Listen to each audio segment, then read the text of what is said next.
73% of plastic surgery patients chose a version of their own face as more attractive, a version that literally no other person on Earth has ever actually seen.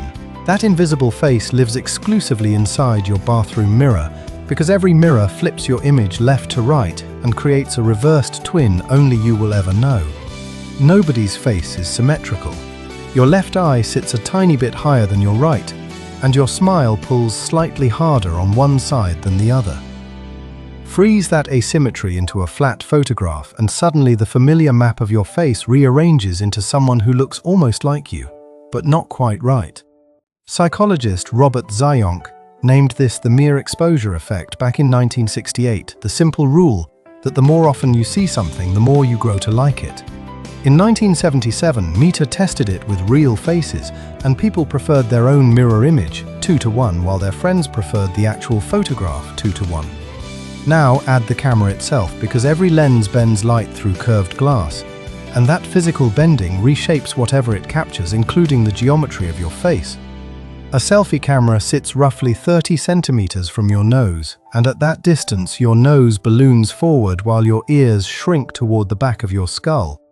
A +1 study tested 3 different focal lengths on 45 faces. The shortest lens made every face measurably wider, and every single attractiveness rating dropped.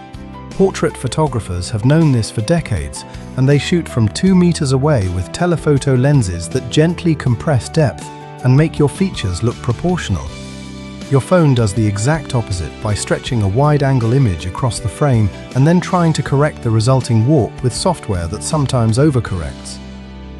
That effect, called barrel distortion, bows straight lines outward and bloats the center of the image, which is exactly where your nose and chin sit in every selfie. Even with a perfect lens, a photograph still freezes you into 1/100th of a second of a facial expression you were never actually holding. In real life, your face is in constant motion, with dozens of micro-expressions rippling through it every minute while your eyes and mouth adjust without you thinking about it. People read faces as moving patterns, so a smile feels warm because they watch it build, but held still in a frame, that exact same smile looks stiff.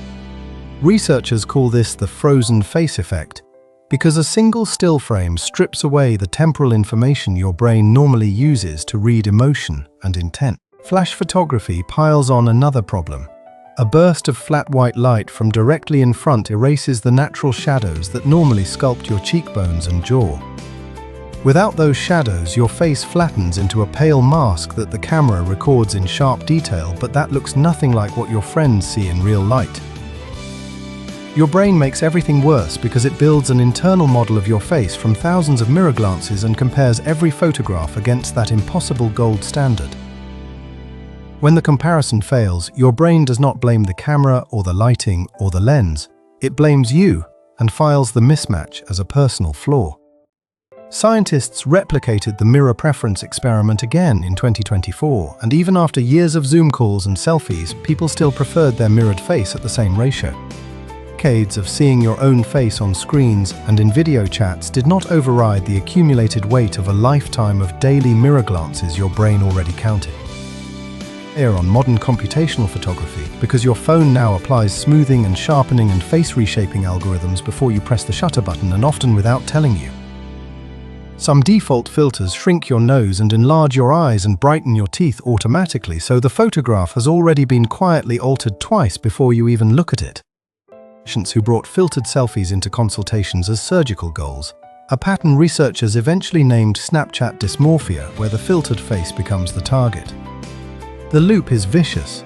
You dislike how you look in photos, so you filter yourself into someone else, and then you dislike that you do not look like the filter.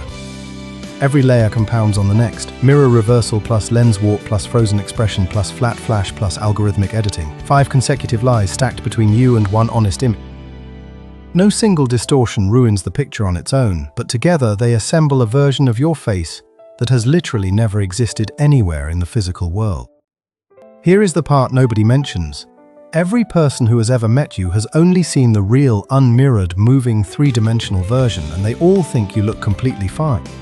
The face you distrust in photos is a fiction of warped glass and biased memory, but the face the world actually knows is the one you have never been able to see.